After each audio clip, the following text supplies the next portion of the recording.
Hi all, welcome to yet another vertical integration series. Today we have a very important topic, both clinically as well as theoretically, heart failure. So before beginning the discussion of the topic, let me introduce our panel members. Dr. M.G.K. Pilla sir, who is the professor and HOD of the Department of General Medicine.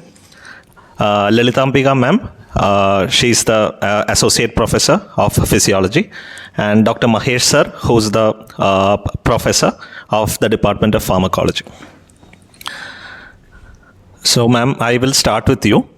Madam, can you in brief describe the phases of the cardiac cycle, please? Cardiac cycle, actually, it represents the cyclical, electrical and mechanical events which occur during each heartbeat. And if you take an heart rate of 75 per minute, each cardiac cycle will be only for 0.8 seconds. And during this time, there will be a lot of pressure and volume changes occurring in the chambers of the heart. When we take a cardiac cycle of duration 0.8 seconds, the atrial systole or the atrial contraction is only 0.1 second and the atrial diastole is 0.7 seconds.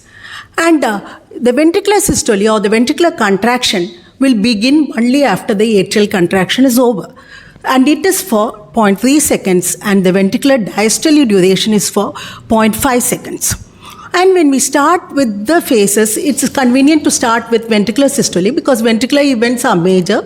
So when we say the ventricular systole, the first thing what happens is the closure of the tricuspid and mitral valve.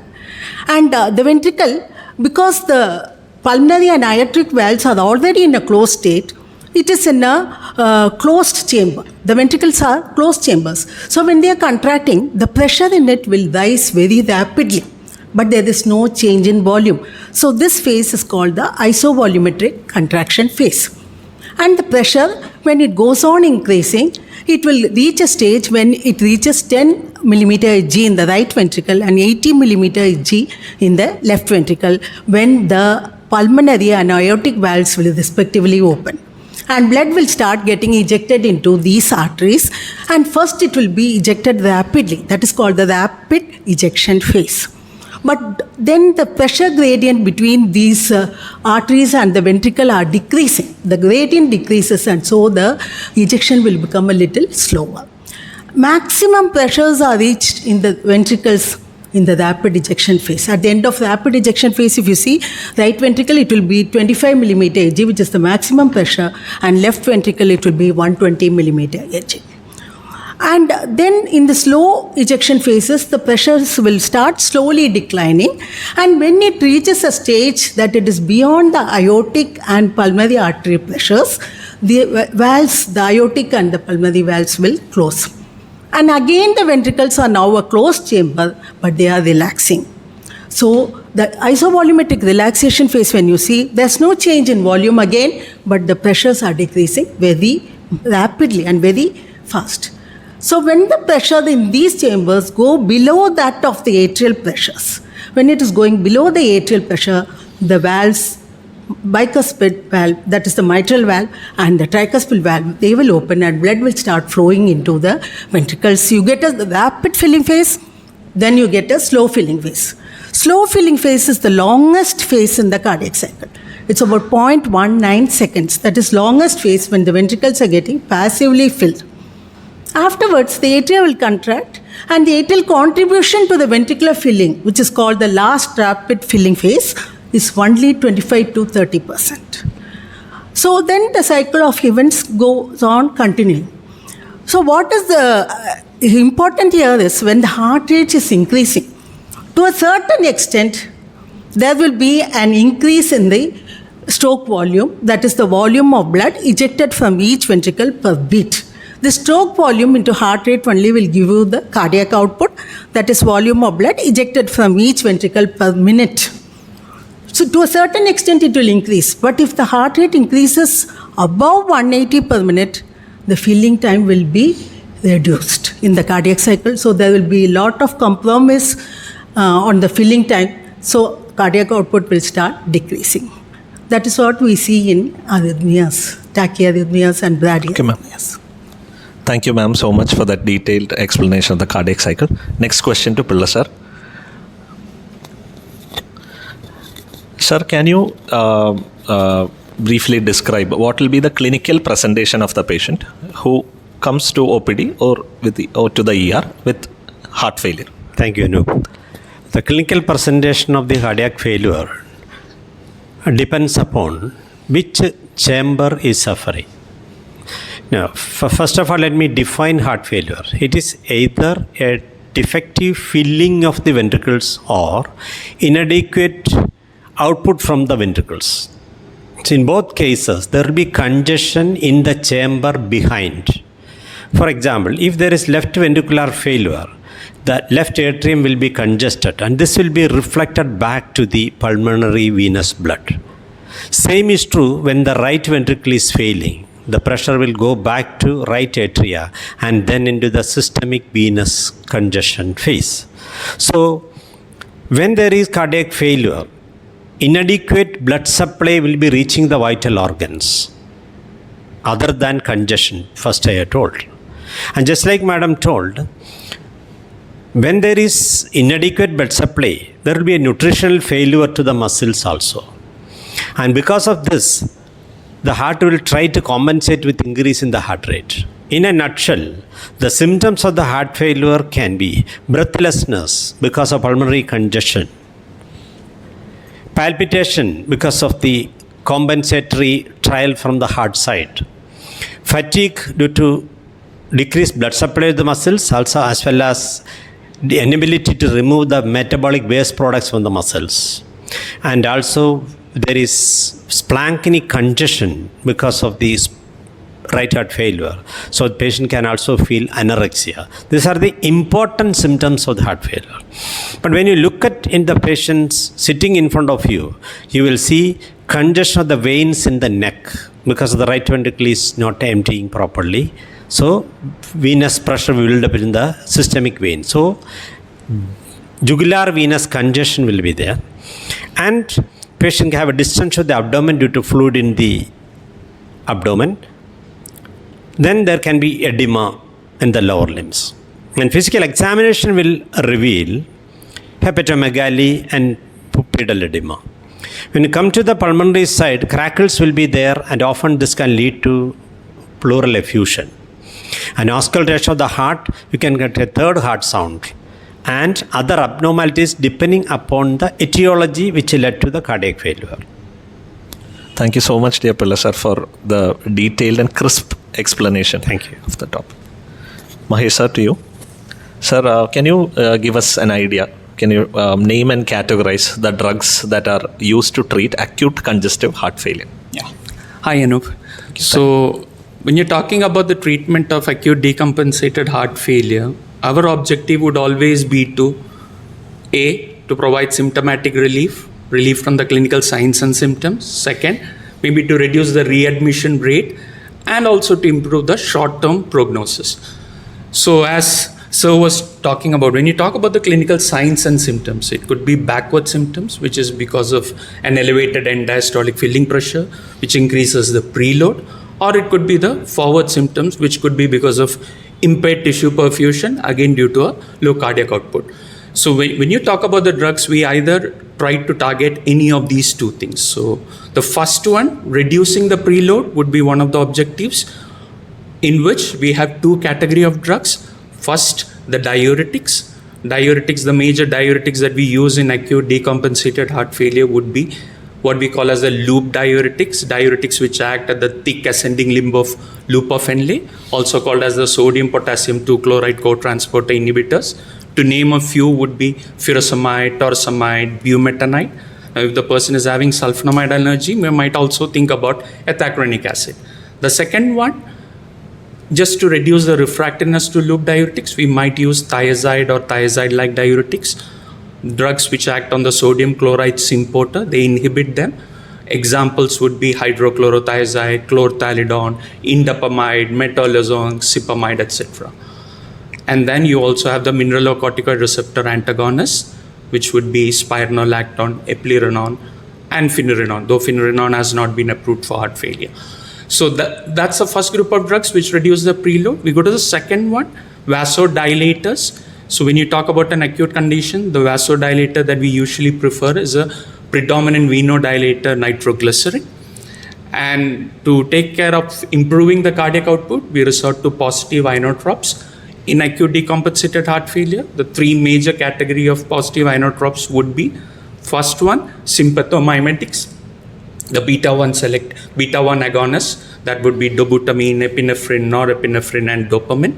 We also do have inodilators, which are the phosphodiesterase 3 inhibitors, amrinone, milrinone, enoximone. And the third group under positive inotropes would be the calcium sensitizer, levosimendan and pimavanserin. Thank you. Thank you, Mahesh sir, for that all-inclusive detailed list of the drugs, as well as a glimpse into their mechanism of action. Thanks. Next question to ma'am.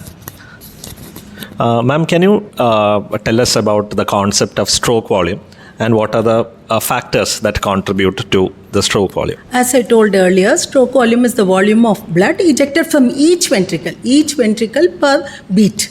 And it is normally 70 to 80 ml because the end diastolic volume is normally 120 or 130 ml. And usually at the end of the ventricular systole, some amount of blood is remaining each of the ventricles, and it is about 50 ml. So we get 120 minus 50, which is equal to 70 ml, or it can be even normally 80 ml, the stroke volume. The factors which determine stroke volume mainly are three factors. One is the status of the myocardium, whether the myocardium is healthy, whether it is contracting properly, the myocardial contractility. Suppose if there is a myocardial infarction and the patient develops a fibrosis in that area, then the stroke volume will be decreased because the myocardial contractility is affected here. The same thing occurs in infiltrative diseases of the heart, like amyloidosis, where the myocardium is not able to contract. So one main factor which contributes to the stroke volume is myocardial contractility. Then, as Sir was describing about the drugs which affect the preload, which try to decrease preload. So preload is also an important factor which affects the stroke volume. So what is this preload? The preload is the load acting on the cardiac muscle before it begins contraction. That is, in case of the heart, if you take preload is the end diastolic volume. And this end diastolic volume depends mainly on the venous return to the heart. Venous return to the heart is increased or decreased by various factors. Suppose during inspiration, if you see, the venous return will increase, so the end diastolic volume will increase, so the stroke volume will increase. Same way, when you are lying down, your posture will increase the venous return. Sympathetic activity can cause venoconstriction, and it can also increase the venous return.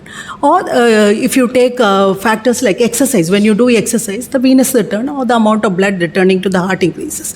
And the end diastolic volume, when it increases, it causes a stretch on the cardiac muscle. And the stretching of the cardiac muscle increases its initial length. So there's a law called the Frank-Stallings law of the heart. What it states is, greater the initial length of the ventricular muscle fibers, greater will be the force of contraction. So when the end diastolic volume is more, the force of contraction will be more, so the ejection will be more. So stroke volume will be more. But there is a clause in this law, within physiological limits. It states that it is all happening within physiological limits. So there is a maximum limit to which the preload can increase. So that is about the preload. Then when we come to afterload, afterload is also one factor which determines the stroke volume. Afterload is the load on which the blood is acting after the ventricle starts beginning contraction. So mainly it is the pressure in the pulmonary artery in the case of the right ventricle, and the systemic arterial pressure in the case of the left ventricle, which is the afterload. So in conditions like systemic hypertension, we find that the afterload, the left ventricle has to work against greater load, or the afterload is more, so the stroke volume naturally will get lesser. So these three factors are the main factors which affect or determine the stroke volume. That was a very crisp explanation into all the key concepts that covers and related to stroke volume. Next question to dear Pilla sir. Sir, you had given a detailed explanation of all the systems, all the symptoms that and the clinical presentation. Can you just classify it a little better, as far as how the NYHA classifies, just to know how to know the severity of the presentation? New York Heart Association, NHA, classification is mainly the appearance of the symptoms based on the physical activity. So there are 4 classes, and this will help us to start the treatment also, consider the treatment as also you can tell even the prognosis of this disease. So the class 1, actually the patients are not symptomatic with the ordinary physical activity. They can do whatever things they were doing without any symptoms. But patient can develop symptom if they go into extraordinary activities. Class 2, patients can develop minimal symptoms with ordinary physical activity, but most of the time with rest they will be fine. Class 3 patients can have symptoms even at rest, but usually they will recover. And most of them will be having some medications also. But definitely underlying heart disease will be there in all these. And class 4 patients will be having symptoms even at rest. That is actually, may even consider it as refractory to treatment. So these are the main 4 groups based on the symptoms that appears with exercise. So, sir, you mean to say that the highest symptom is the most emergency and the most severe and will require immediate? Again, if the symptoms are more, the prognosis will be bad. But actually, if you go into American College of Cardiology, they will have a better explanation along with the treatment consideration. There again, 4 stages are there. First is only risk factors will be there. Hypertension, diabetes, dyslipidemia, like that. Second, there will be a structural heart disease, class 2, stage 2, but no symptoms, means functionally normal. Third will be having structural heart disease plus functions. And the fourth will be having severe symptoms also. All the problems, even with the complications. Thank you, sir, for that detailed explanation regarding classification of NYHA as well as the ABCD classification of American regarding. Mahesh, sir, next question to you. Sir, how do we deal with, or again, can you please name and categorize the drugs that are used for treatment in patients with chronic heart failure? So when you talk about chronic heart failure, evidence-based guideline treatment is available only for heart failure with reduced ejection fraction. So though we do lack in evidence as far as heart failure with preserved ejection fraction is concerned. So I'll be classifying drugs used in heart failure with reduced ejection fraction. So foremost in that list would be the drugs, number 1, drugs with inhibit renin-angiotensin-aldosterone axis. So the 2 major groups would be angiotensin converting enzyme inhibitors, what we call as AC inhibitors, the prils, examples enalapril, ramipril, lisinopril, fosinopril, etc. And then the other group in the same category would be ARBs, what we call as angiotensin receptor blockers or angiotensin receptor antagonists, what we maybe in layman we do call them as sartans. So losartan, telmisartan, valsartan, olmesartan, etc. So that's the first group, RAS inhibitors. Second group would be beta blockers. Beta blockers could be non-selective like propranolol, cardioselective like metoprolol, bisoprolol, nebivolol, etc. So the approved drugs, beta blockers in heart failure would be bisoprolol, metoprolol, both are cardioselective, carvedilol, which is a non-selective beta blocker with additional antioxidant, calcium channel blockade and alpha blockade activity. Nebivolol, which is the most cardioselective of all beta blockers, is approved in certain countries for heart failure. So that's the second group. Now the latest drug that has come into the picture is a fixed dose combination of 2 drugs. So that it contains an angiotensin receptor inhibitor like valsartan and a neprilysin inhibitor, which is sacubitril. The name, so it's called as ARNI, which is angiotensin receptor and neprilysin inhibitor containing valsartan and sacubitril. The 4th category would be the mineralocorticoid receptor antagonist, also called as the aldosterone antagonist, spironolactone, eplerenone. 5th one is an approved drug for diabetes. Now it has slowly emerged as one of the 4 pillars in the treatment of heart failure. The SGLT2 inhibitor, the sodium glucose cotransporter 2 inhibitor in the kidney.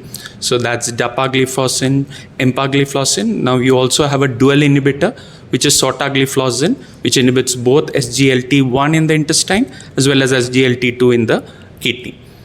Next in the category would be a drug which reduces the heart rate, the funny cationic ion channel inhibitor ivabradine. Then we move on to the vasodilators. The vasodilators used in chronic heart failure or heart failure with reduced ejection fraction would be arteriolar dilator hydralazine in combination with a venodilator, that is isosorbide dinitrate. We also have a new drug which is a soluble guanylyl cyclase stimulator, what we call as verisuguat. It is also a vasodilator. Then for symptomatic relief, again, the diuretics that we were discussing in acute decompensated, loop diuretics, furosemide, torsemide, bumetanide, thiazides like anthiazide like chlorthalidone, hydrochlorothiazide, metolazone, so the list goes on, and mineralocorticoid receptor antagonists, which I've already mentioned, the aldosterone antagonists or the potassium sparing diuretics. And finally, in this list would be the positive inotropes. So apart from the drugs that I've already mentioned for acute heart failure, that is sympathomimetics, inodilators, and calcium sensitizer, I would also try to bring the attention to digoxin, a cardiac glycoside, whose importance has slowly waned over the years. And two other drugs which can be used, but again, the importance has decreased, would be the BNP analog, that is the B-type natriuretic peptide analog nesritide, and ADH antagonist, the V2 blockers like tolvaptan, and the non-selective blocker like conivaptan. I think the list is almost complete, if I'm not mistaken. Yeah. Thank you for that detailed listing, sir. Next question to ma'am. Ma'am, with respect to heart failure, can you tell me about what are the abnormalities that will occur in cardiac? You have given a beautiful description about the cardiac cycle. What are the abnormalities that will be there? One thing already I told, tachyarrhythmia's heart rate, when there's a variation, it will affect the cardiac output. The other one, if you take cardiac failure, many classifications are there: acute and chronic, backward, forward failure. So many classifications are. If you take the events in the cardiac cycle, we can say as systolic failure and diastolic failure. So systolic failure means the failure of the ventricles to pump out adequate quantity of the blood, and cardiac failure is the inability of the output to meet the metabolic demands of the body in spite of the normal systemic or above normal mean systemic filling pressures. So here what is happening is normally the ejection fraction, that is, if you take the percentage of the end diastolic volume, stroke volume divided by end diastolic volume into 100, that is what is called ejection fraction.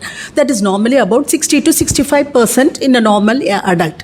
But in cases of systolic failure, because of some reason, maybe commonest I think is the ischemic heart disease. Sir will be giving more comments on that. There what happens is the ejection of or the output from the ventricles are compromised, and the ejection fraction may go below 40%, or sometimes even below that it may go. That type of failure is called a systolic failure. And the other type is the diastolic failure, which usually happens because the afterload is mostly increased. In systemic hypertension or there will be a concentric hypertrophy of the ventricles, especially the left ventricle if it's systemic hypertension. But this hypertrophy is a pathological hypertrophy. And what happens is the end diastolic volume decreases. Because the filling decreases, there is a failure of the heart, because then though the ejection fraction is maintained to a certain extent in the initial stages, the output is less because the end diastolic volume is less. And this diastolic failure also, if it progresses for a long time, it may lead to dilatation of the heart, because there what happens is there is a hypertrophy as well as thickening as well as lengthening of the cardiac muscle fibers. Then the Laplace law will come into place there. That is, the pressure is directly proportional to the tension in the walls of the ventricle and inversely proportional to the radius. So a dilated heart, the radius goes on increasing, and because of the pathological hypertrophy, adequate tension is not able to be generated in the cardiac muscle, and so efficient pressure is not there for the stroke volume or the output to be maintained. So that is what we see in these types of failures. Thank you, madam, for that mathematical explanation of the concept. It was very clear. I would just like to ask you something. Ma'am, any muscle, when it contracts against a higher resistance, it will undergo hypertrophy. So in one way, can we say that the striated muscle, when it undergoes hypertrophy, it is good because the GLUT4 dependent uptake increases, and the same thing when it comes to the heart, it is actually creating a problem. In the initial stage, this hypertrophy is helping. That is, it is helping to maintain the ejection fraction. But actually what happens, there is some, because of this pathological hypertrophy, we'll be dealing with the RAS system and other things. So then we will know that there will be a pathological remodeling in the heart and a different type of genomic expression. And Laplace's law you were mentioning, isn't that the same law that is applicable in the bladder, which helps in maintaining the low pressures inside the bladder? Actually, bladder, they say that pressure is equal to 2T by R. Yeah. Here in the cylindrical structures, they say it is T by R. Both are the same. Yeah. Thank you, ma'am, for that excellent explanation of the concept. Next question to you, Pilla sir. Sir, just taking over from what Madam has said, Madam had told about the concept of ejection fraction. So, generally, it is intuitive to think that a person with good ejection fraction is not in cardiac failure. Is it actually like that, or is there a type of heart failure where you can actually have a good ejection fraction, but patient is still in heart failure? Or in other words, it can any of us minor stress can push the patient into pulmonary edema. Can you shed some light on that concept? Yeah, thank you, Anup. Actually, when I was a student, we were knowing only about systolic heart failure. But later only, means at that time also there was a confusion regarding what is happening, patients improving with the diuretics. So later, in 80s to 90s, this concept came out. There is a diastolic heart failure or a backward heart failure. Just like Madam pointed out, when there is hypertension or aortic stenosis, the muscles of the ventricles enlarge. That is a concentric enlargement. So the problem will be inability to relax to receive the blood. So the filling by atrial contraction will be with more pressure.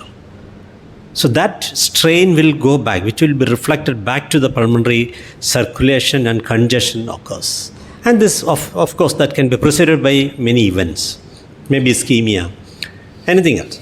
So even a change in the rate or an arrhythmia coming into the picture can also precipitate it. Febrile illness, for example, may be the reason. Or a patient may be having a pulmonary disease. Okay, that's all. So when you measure this with an echo, these group of patients will have a preserved ejection fraction. On the other hand, if there is a myocardial disease and loss of myocardium, the myocardium will be weak, inability to pump blood, and such group will have a EF less than normal. Say it is less than 40%. The other will be more than 50%. Many clinicians take it as more than 58% is normal or so. Because we want functioning properly, that's all. Clinically also we will consider that EF. But there is another subgroup between these two. They will have a minimal reduction, but without much symptoms. But they are also important clinically with reference to therapeutic drugs. So it can be a minimally involved group. That reduction is only minimal. So with the preserved ejection fraction, reduced ejection fraction, and minimal reduction. These are the main groups when you measure echo-wise. Yeah. Thank you, Professor, so much. In spite of talking about the latest advance, you have taken us through the evolution of the treatment also regarding this thing. Next question, Mahesh sir.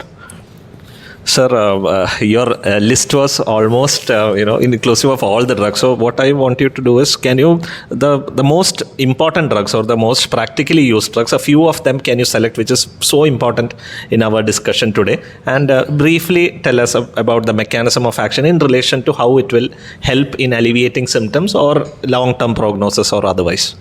Okay, that seems to be a laborious task, but I'll try. Definitely I'll try. So when you have heart failure, our body tries to compensate for this reduction in ejection fraction or reduction in cardiac output. There are certain neurohumoral mechanisms which are triggered. One is the RAS activation, the other one is the release of norepinephrine, endothelin, ADH. All these neurohumoral mechanisms maybe in the short term would be beneficial because they increase the heart rate, force of contraction, cardiac output. But in the long run, as ma'am was talking about, all these would increase the oxygen consumption, the metabolic demand.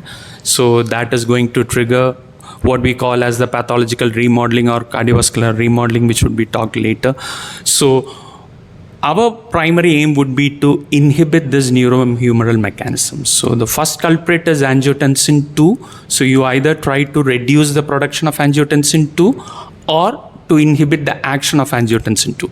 The first drug in this category would be the AC inhibitor, angiotensin converting enzyme inhibitor, which will reduce the formation of angiotensin 2.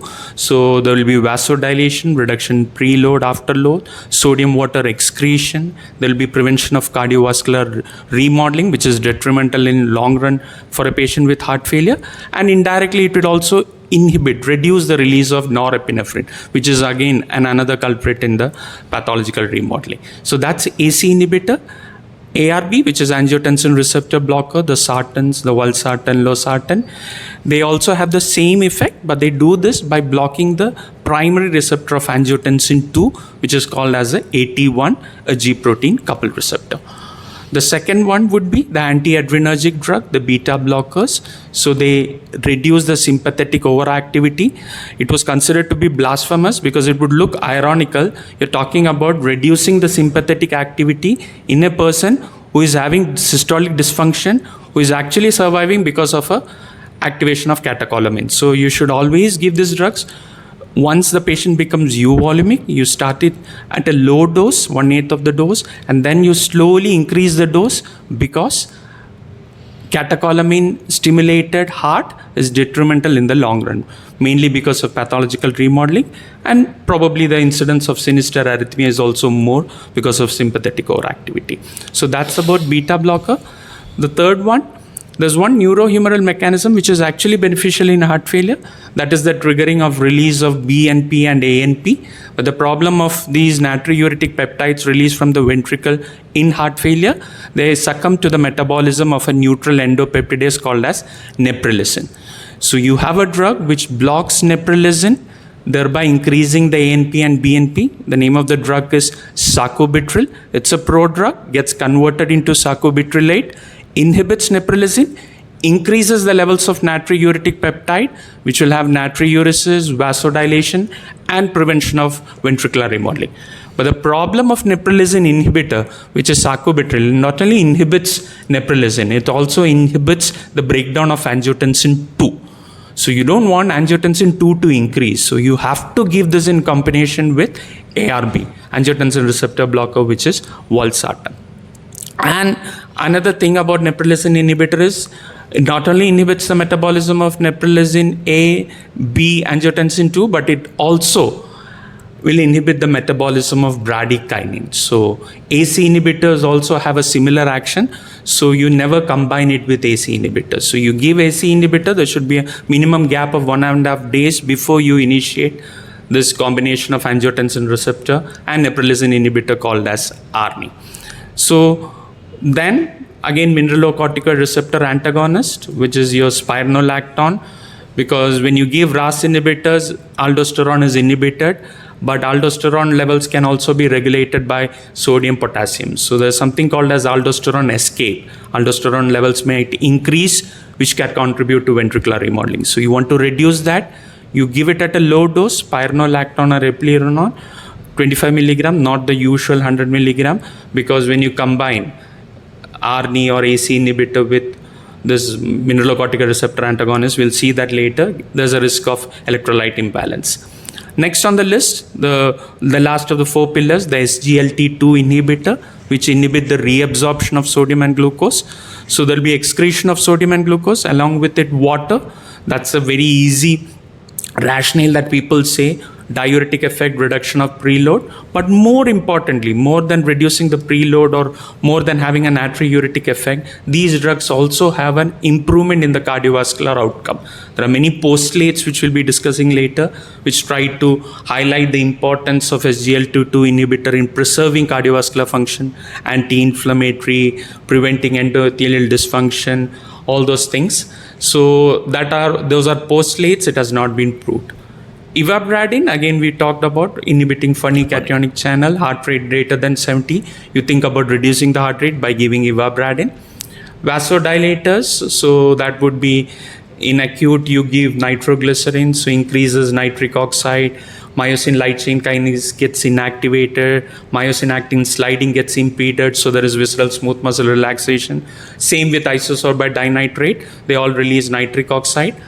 Hydralazine, arteriolar dilator, maybe calcium channel blockade is there, potassium channel activation, hypopolarization. Again, the end effect is the same, vasodilation, visceral smooth muscle relaxation. And then vericiguat, the guanyl cyclase stimulator, more of cyclic GMP. Again, the same effect, vasodilation, visceral smooth muscle relaxation. And then probably last in the list would be positive inotropes, since you have talked about acute and chronic both. That the first one would be the sympathomimetic agents, the dobutamine, dopamine, epinephrine. They all stimulate adenyl cyclase, the enzyme which will increase cyclic AMP, which will increase again protein kinase A, that will phosphorylate a lot of proteins, the ryanodine receptor, increasing the release of calcium from the sarcoplasmic reticulum, stimulation of SERCA2, so more relaxation, stimulation of voltage gated calcium channel. So in effect, there will be more calcium, more interaction with troponin C, more actin myosin sliding, increasing the force of contraction. So dobutamine, preferred agent because of increased positive inotropic, doesn't increase the heart rate much, also has got a small beta-2 mediated vasodilatory effect.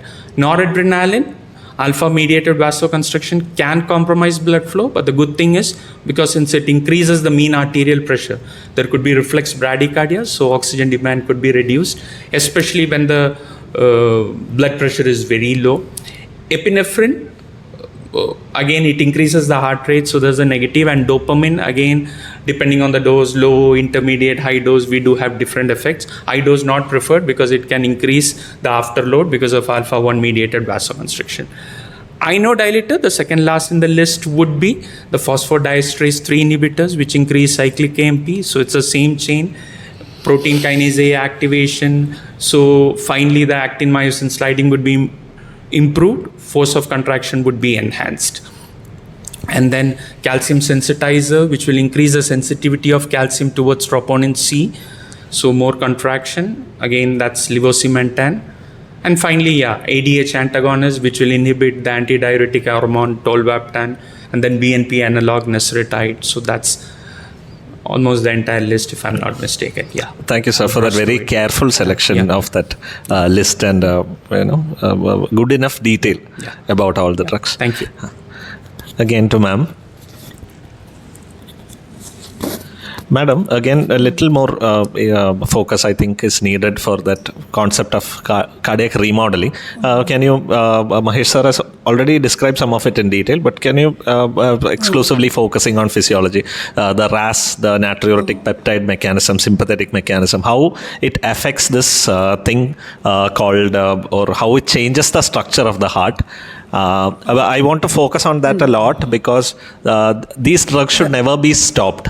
Many of the times when the vitals, the patients keep on asking, can we stop this drug, can we stop this drug? So once the structure, these are the essential drugs that prevent this concept called. So can you shed some light on that?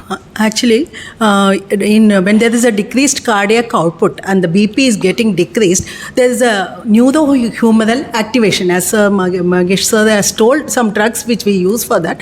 But what is this pseudo-humoral activation means? One, the sympathetic activity is increased. When the sympathetic activity is increased, the one thing is chronotropic effect, that is, it will increase the heart rate. The second one is sympathetic activity will have a positive inotropic effect, that is, it will increase the myocardial contractility. Then because of the sympathetic activity, there will be also venoconstriction. And when there is a venoconstriction, the venous vessels are usually called capacitance vessels because they can hold a lot of blood as a storage. So that will be converted into the circulation so that the total blood volume in the circulation will be increased. And this sympathetic activity, but if it is beyond a certain limit, it is not good. Chronic pseudo-humoral activation is not good. Same way, what happens, the arteriolar constriction also occurs due to sympathetic activity. And arteriolar constriction, when it is occurring in the renal vessels, there is hypoxia in the kidney. And when there is an hypoxia, there is the substance renin is released from the juxtaglomerular cells in the kidney. And this renin will convert plasma protein produced by the liver, angiotensinogen, into angiotensin 1. And this, when it is circulating in the blood, when it goes to the lungs, there are some angiotensin converting enzyme. Dr. Mahesh was telling the importance of angiotensin converting enzyme inhibitors. That is because this angiotensin converting enzyme is the one which is going to convert this angiotensin 1 into angiotensin 2. And this angiotensin 2 is a factor which has a lot of effects. One is, it is also a vasoconstrictor, it is also a venoconstrictor, and this angiotensin 2 can also cause release of aldosterone from the adrenal cortex. And when aldosterone comes, it will increase the reabsorption of sodium as well as water in the renal tubules. And this sodium and water, when it is increasing the body, there is water logging. So in the initial stage, it may be helpful, but chronically, when water logging is there, that may lead to the symptoms of the cardiac failure, and it may lead to a progression of the cardiac failure. Then there is also release of ADH from the pituitary. Posterior pituitary releases ADH, or what is called vasopressin, and this also has a vasoconstrictor effect and also water reabsorption in the kidney. So there is a lot of factors which is increasing the water and sodium reabsorption. So that is why Dr. Mahesh has clearly explained the pharmacological drugs which is going to decrease all this reabsorption. And one more factor is the vasoconstriction of the kidney vessels. When it is occurring, it will decrease the GFR. And when GFR is decreased, then also the excretion of the sodium and water will be decreased. Then you mentioned about the natriuretic peptide. So this the atrial natriuretic peptide is the peptide which is coming from the atria, and there is another one natriuretic peptide, BNP, what he told. First it was discovered in the brain, that is why it is called BNP. That and that causes diuresis and natriuresis. To a certain extent it is beneficial.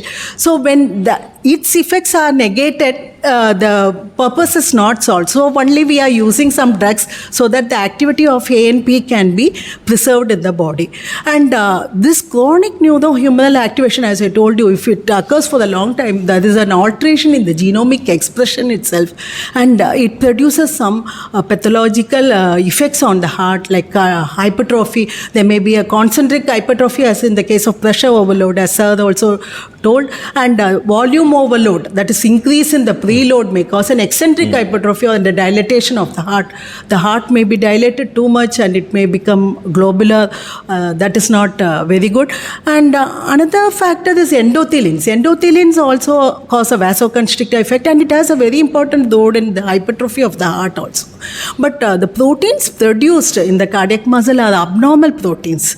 So as Sir has explained, the relaxation is not proper in the hypertrophy. Though there is hypertrophy, there is no relaxation. And if this neurohumoral activation continues for a long time, it may lead to a progressive cardiac failure, which may go to an irreversible stage. So that is why we are using a lot of drugs to check it and keep it balanced, counterbalanced.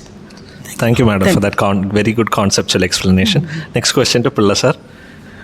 I know the next question, Pulla sir actually belongs to a generation of astute clinicians who used to diagnose Kawasaki disease clinically. So just want to ask you, sir, once you have clinically established heart failure, are there any investigations that will support the clinical diagnosis? Can you shed some light into that? Yeah, though the main suspicion should be clinical, always we should have proof. For example, when there is a cardiac failure, there are various systems getting activated in the body. The neuroendocrine system is involved. Then the myocardium is under stress. So it will have stress hormones as well as enzymes that relieves with injury to the myocardium. Or the etiology of heart failure may be producing injury. And then there are other organs that will be involved, which will also lead to release of chemicals from that side. Madam was telling about renal problems. So we can get various types of chemicals. But what we clinically order, that is very specific. One is stress chemicals that is released, that is BNB. That is the number one that you will order when there is a patient in the casualty or coming to. The another one will be, is there any associated ischemia? Because if we want to tell the prognosis, troponins are very important. These two are the most important tests that we will send. And of course, if the troponin is positive or if you are sure with ECG changes, you will also order CKMB. That is a myocardial component of the creatine kinase. So these three will almost completely tell, but many other biomarkers are also described. Okay. But usually we will not order. Okay. Just like endothelins, cannot order. Then inflammatory markers are there in heart disease. CRP will be elevated. You can have procalcitonin also elevated, because often we think it is only for bacterial infection. But in cardiac failure it is increased. Okay. Interleukins elevation is there. TNF alpha. So you cannot order all these things, but when you write a theory, when you discuss, all these things are important. Okay. And then coming to other investigations. When you examine a patient, because you can even have difference in the rhythm of the heart. If you want to establish an arrhythmia or an ischemic change, immediately we will order an ECG. ECG will tell you about the rhythm as well as any changes with which you can suspect ischemia. And sometimes even other diseases like cardiomyopathy also you can suspect from ECGs. Then comes X-ray. X-ray gives us an idea about the size of the heart. There can be heart failure with a normal heart size. For example, if there is a myocardial infarction, there is no time for the heart to enlarge. You can get a normal heart, but the picture will be highly suggestive of that cardiac failure. That is a pulmonary plethoric appearance, a bat swing appearance. So many classical appearances will appear in the X-ray with which you can suspect heart failure, or you can even conclude. Okay. So the size of the heart, what is happening in the lung, what will happen is there any cephalization of the veins, is there any collection of fluid in the pleural cavity? All these can be there in an X-ray. Then we will go to the most important test, that is echo. Echo will tell us about the chambers, various chambers, functions of the chambers, the fraction of the blood that is ejecting, and also any changes in other structures of the heart, like valvular heart disease, myocardial disease, etc. Okay. Then if there is any problem or suspicion, because if you think of an infiltration, you can order MRI and other investigations also. So investigations other than this can be considered. For example, a patient with a thyroid heart disease can have cardiac failure, high output cardiac failure. So on examination, if you suspect or by any means, you can order other investigations not related to cardiovascular system, thyroid function tests. And if you think there is anemia, you will order for hemoglobin, then related reason for evaluation of anemia will be included. That actually primarily will not come as the investigation for heart failure, but the sequelae of another disease that is leading to heart failure. In a patient with the delivery related, that is a peripartum, then evaluation goes in a different angle. So if there is any infection, you will have to evaluate that part. So normally you cannot say blood culture is required, but in a selected case, you can extend the evaluation like that. Okay. Anything more I want to Thank you so much, sir. The very important message that sir has passed on is the clinical diagnosis and evaluation is very important, because otherwise it will lead, there's no end to investigating the patient. And if you are making a very good clinical diagnosis, you can minimize the investigations and produce the same effect. Thank you so much, sir, for that detailed explanation. Mahesh sir, I actually wanted to ask you about the drugs that you have already in great detail told about how the drugs, stop the RAS system and all that. So the next what I would like to ask you is, any patient who gets into heart failure, usually it is seen that they will have some comorbidity, like for example diabetes is considered an MI equivalent, or all the comorbidities that has been described in the Framingham's risk score. So they'll be taking medications for other comorbidities that would have caused the heart disease. So in that case, can you describe about some, just like you did earlier, selective, when you try these, or when you're giving these drugs as a management of heart failure, are there any very important drug interactions that you need to keep in mind? Only the selected ones, which we most commonly expect with respect to the common comorbidities. Okay. So when you talk about the treatment of heart failure, there will be a plethora of drugs. That's One, right. drugs which are taken for the treatment of heart failure. Yeah. The other one, as you said, Yeah. there will be comorbidities. So the patient would also be taking Yeah, the drugs. you can for that actually particular focus on that condition. fantastic four out Yeah. of your beta blocker, mineralocorticoid receptor antagonist, Okay. ARNI, and SGLT2 inhibitors. Those four drugs are what? Yeah. Okay, fine. So initially, probably I'll talk about the drug interactions with respect to drugs used in heart failure. So one, the most important, renin-angiotensin system inhibitors, which is AC inhibitors and ARBs. So one, they should not be combined together. In spite of having a very good reduction in pathological remodeling, you should not be combining because of one, there's a significant risk of hypotension. Second one, both will reduce the aldosterone levels, so there's a significant risk of hyperkalemia. And in a patient with heart failure, normally there is a decrease in the perfusion pressure. So in a person with reduced renal perfusion pressure, the GFR depends on efferent arteriolar constriction. So both these drugs will result in efferent arteriolar dilation.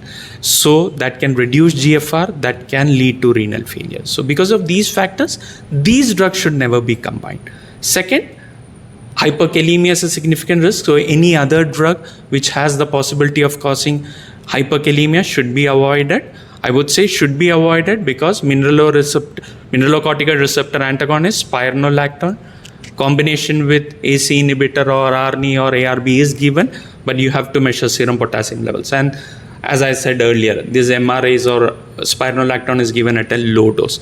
Another drug which can theoretically cause hyperkalemia is a beta blocker, because especially drugs which block beta-2 receptor. So carvedilol will fall into that list. There's a risk of hyperkalemia. Again, because of hyperkalemia due to AC inhibitors and ARB, there will be an increase in the conversion of proinsulin to insulin.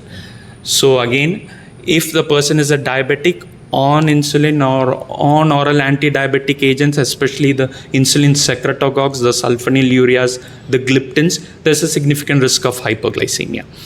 And finally, there are certain protective constitutive prostaglandins released in the kidney which produces vasodilation. So if you give a drug which inhibits prostaglandin synthesis, yes, I'm talking about NSAIDs, they can result in this reduction of GFR, compensatory sodium water retention, which can really blunt the response of AC inhibitors and ARB. In fact, the BMS, the Bristol Myers Squibb, had actually come up with a drug called as, which inhibits both angiotensin converting enzyme as well as neprilysin.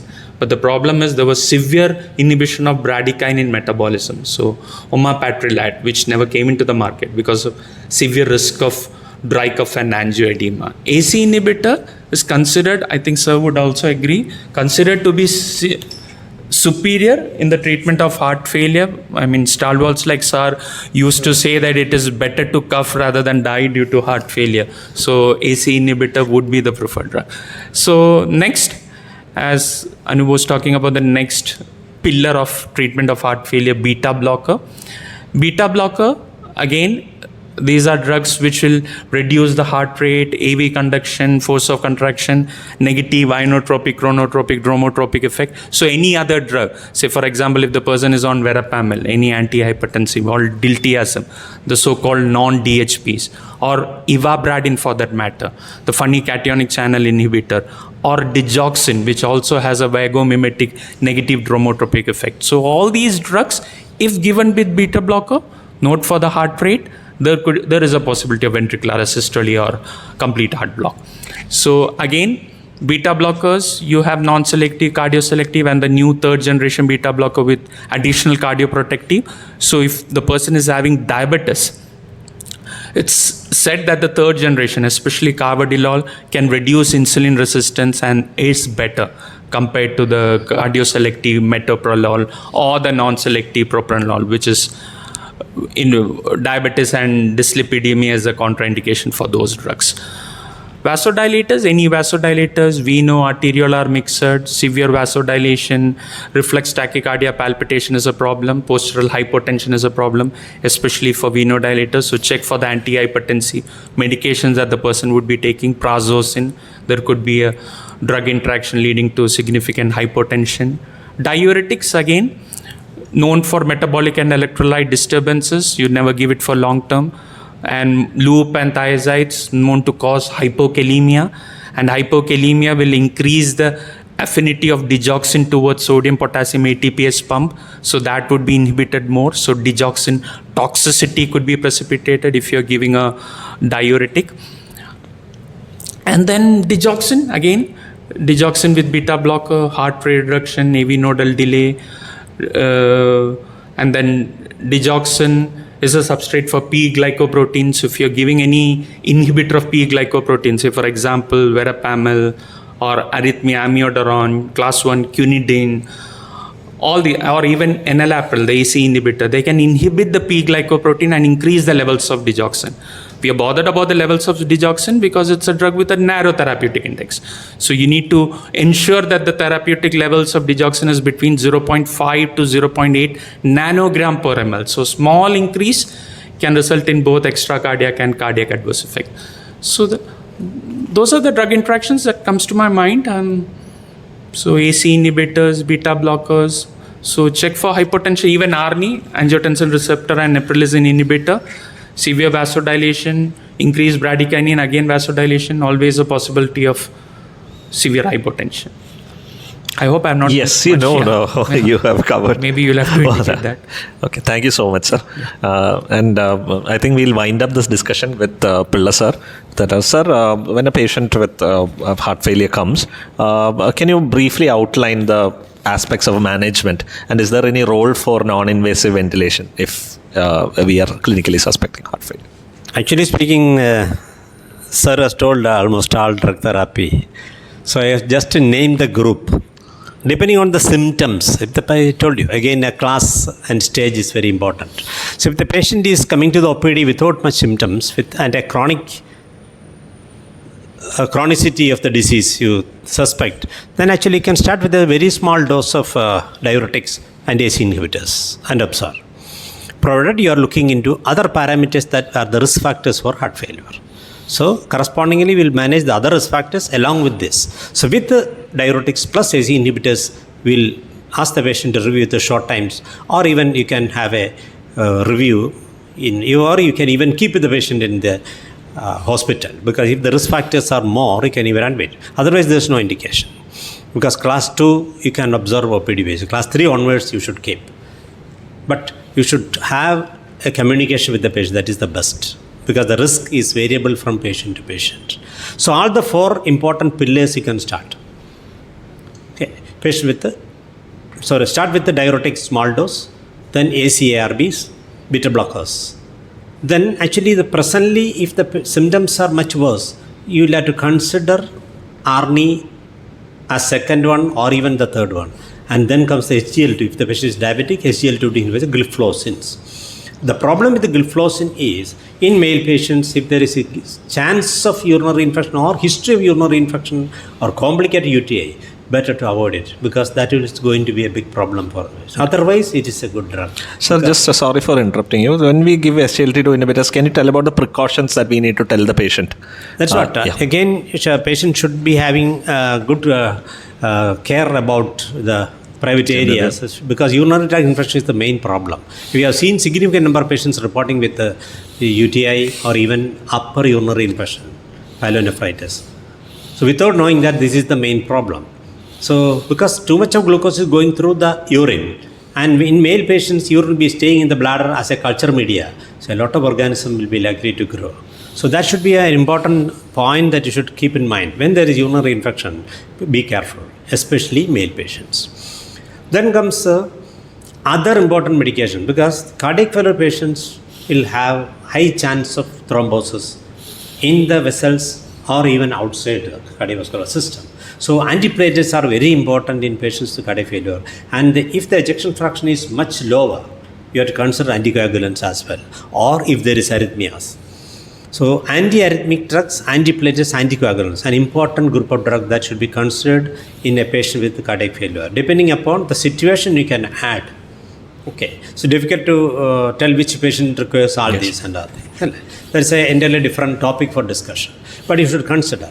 And if you can improve the myocardial perfusion with angioplasty or bypass. That is also should be considered when the patient's failure is controlled.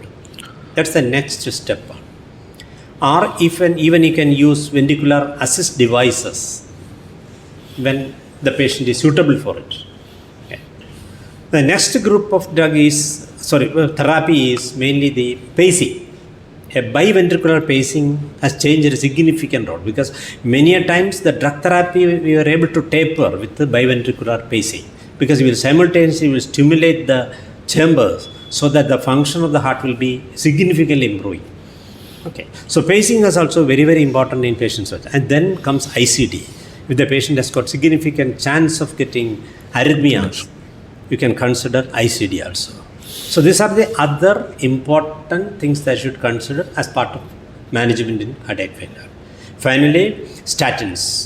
It's also very important to continue and maintain statins in patients with a cardiac failure.